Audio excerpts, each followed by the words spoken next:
Welcome to the road to 1 million US dollars. Let's get right into the Bitcoin chart for today. First of all, taking a look at this symmetrical triangle pattern on the 4-hour time frame for Bitcoin, where of course yesterday we saw this quick move to the downside. However, for this triangle pattern, we can see that we wicked below the point of the breakout. However, did not actually invalidate the pattern because we did not get any candle closes, at least on the 4-hour time frame below that level. So therefore, technically, this price target of 75,000 US dollars, roughly speaking, is still active, and the Bitcoin price is still targeting this price level. And zooming out to the daily time frame here, you can also see this ascending triangle pattern, which has been forming for quite some time now, which is also typically more likely to break out to the upside at some point. And in the case that you do see a breakout to the upside from this pattern, which is whenever the Bitcoin price starts breaking out above 72K, then it actually confirms this massive price target of about 87,000 US dollars for the Bitcoin price. So yes, long term, I am still bullish, although of course there is a difference between the different time frames, because short term we can be bearish and long-term bullish at the same time. They don't contradict each other. So just to clarify, because I saw some comments about this yesterday, yes, I am still long-term bullish, although of course there can be downside first before we get that bigger push to the upside. So what would actually make me more bearish in the short term here? Well, it would actually be if this pattern invalidates. So for example, if the market opens on Monday and we see a quick move down to the downside once again, breaking below this ascending line of support, then yes, I do think there is more downside to be expected in the short term here. And another way this pattern can invalidate is actually if we see a breakout to the upside and then see something like this where the price starts trading down and actually trades below the point of the breakout once again, because in that case, again, the Bitcoin price is no longer targeting this price target. And just because I know that some beginners are watching these videos, I am not saying right now that Bitcoin is currently targeting this 87K level. It is only going to be doing that if the price actually breaks out above that 72K level. So that is important to note. Now, one chart I also wanted to show here on the daily time frame is actually a little bit more bearish, because what we saw right here is that we broke out to the upside. So we started trading above this level of resistance from this descending channel right here that Bitcoin has just been consolidating in for weeks. And yesterday we actually saw a move to the downside, breaking back inside this range once again. And as I have been saying over the last couple of weeks, so long as we are still trading inside this range, we cannot expect the Bitcoin price to just blast off massively to the upside. So first, what I would personally be looking out for is actually a break of this trend line once again, which as of the time of recording is sitting at about 70.3K. So this is an important price level to pay attention to, especially if you see a move up to this price level, for example, and then another rejection from there.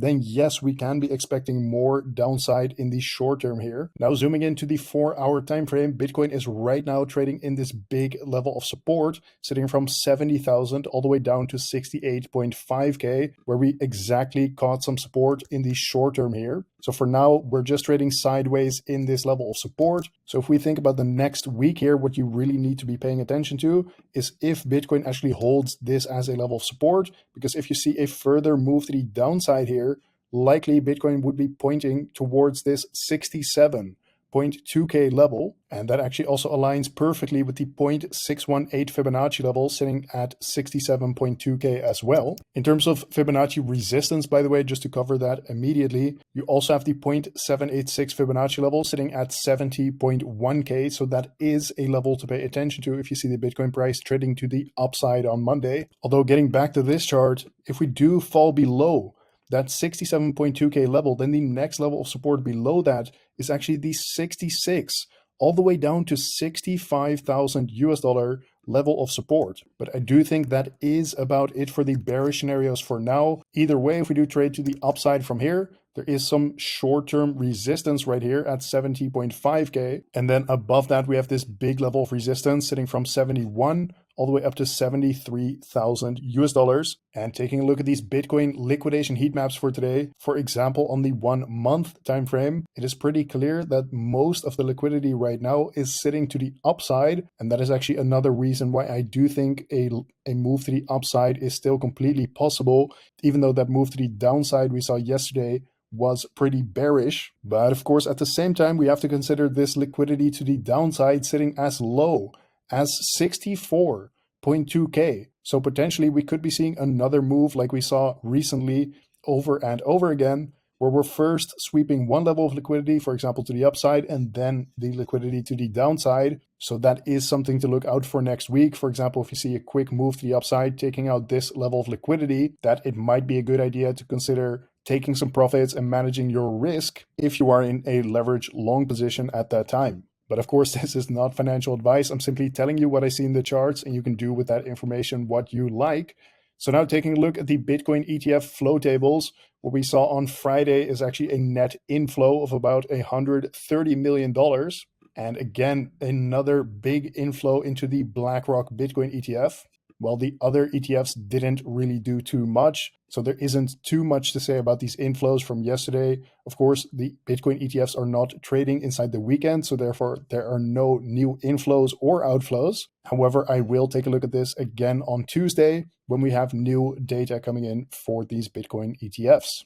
Now taking a look at the daily time frame for Ethereum. Here you can see this hidden bullish divergence, which was invalidated yesterday. Basically exactly as I talked about in my video, because the price at that time was trading on this exact trend line. So I did mention that likely it would get invalidated soon, which it then did.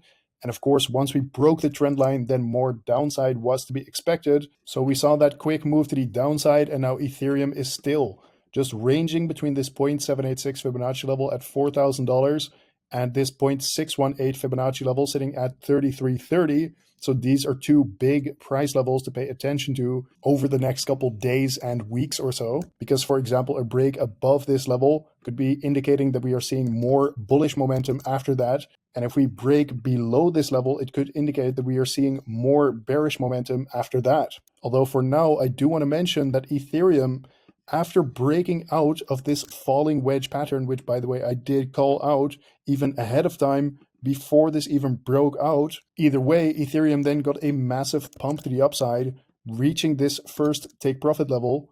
And of course, since it isn't trading below the point of the breakout, which would be at about $3,100, Ethereum is technically still targeting this price target at about $4,100. So that is something to keep in mind. Although personally, if I was still in this Ethereum long position here, I would probably set some stop losses just in case you see another big move to the downside on Monday, because then in the worst case scenario where we get another massive dump to the downside, at least it would stop you out somewhere right here and just lock in those profits so you can no longer lose on that trade. Now taking a look at the support and resistance levels for Ethereum. Right here above the current price, you can see this level of resistance sitting from 3,800 all the way down to 3,750. So if you see the Ethereum price trading above that $3,800 level, then likely we will be heading up to this next level of short-term resistance sitting at 3,850.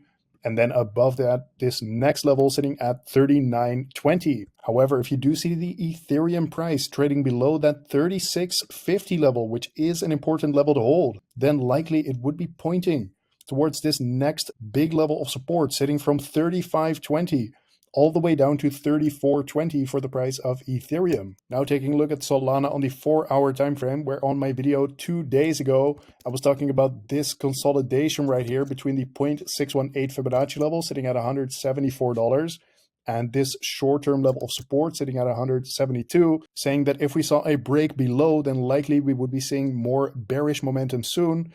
And what did we get? We saw a massive dump to the downside, even trading as low as close to the 0.382 Fibonacci level sitting at $151. And being completely honest here, taking a look at this 4-hour time frame, we just got another rejection from the 0.5 Fibonacci level sitting at $163. So that looks pretty bearish in the short term here for Solana.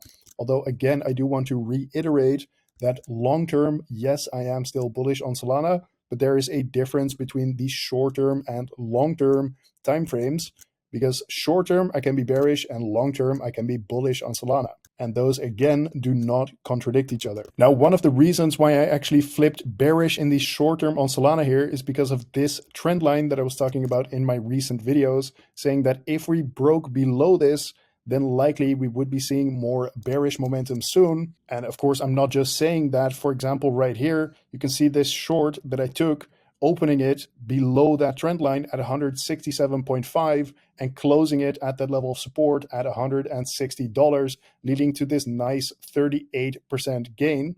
So yes, I shorted the majority of the move to the downside here simply by following the exact same things that I keep talking about in my videos every single day. So now taking a look at the short-term levels of support and resistance for Solana, we can see Solana is right now trading on the very edge of this level of support, sitting at about $160. So if we trade below that, likely we will be heading to this next level of support sitting at 155. And then again, we do have that Fibonacci level below that sitting at $151 for the price of Solana. And if we continue to get some crazy bearish momentum here, then yes, the next big level of support below that will already be at 150 down to $140 for the price of Solana. But do keep in mind that Solana can just bounce here at any time. For example, if you see a big pump on Monday by the Bitcoin price, because currently Solana and Ethereum are basically just following whatever Bitcoin is doing. So that is why it is important to pay attention to Bitcoin as well. Either way, we do have this level of resistance sitting at $164.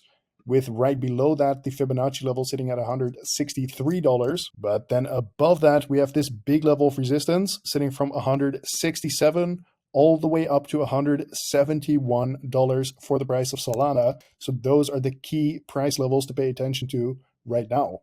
And on this 1 hour time frame, you can also see this bullish divergence playing out for Solana, which is whenever you have lower lows in the Solana price and higher lows in the RSI momentum indicator. Typically what you'll see is a break from all of that bearish price action. So you will either get some choppy sideways price action or maybe even some bullish momentum in the short term here, because do remember we are looking at the 1 hour time frame. Although, like I said before, Solana is basically just following the Bitcoin price right now. So personally, what I'm looking out for is actually seeing what Bitcoin is doing on Monday in order to determine what I should be expecting for Solana as well. Because, for example, if Solana gets a big dump to the downside, trading, let's say, below $158, then this bullish divergence is actually invalidated, meaning that more bearish momentum is actually back on the table again. So this has been today's market update video. Thank you very much for watching once again, and I will see you tomorrow in the next one.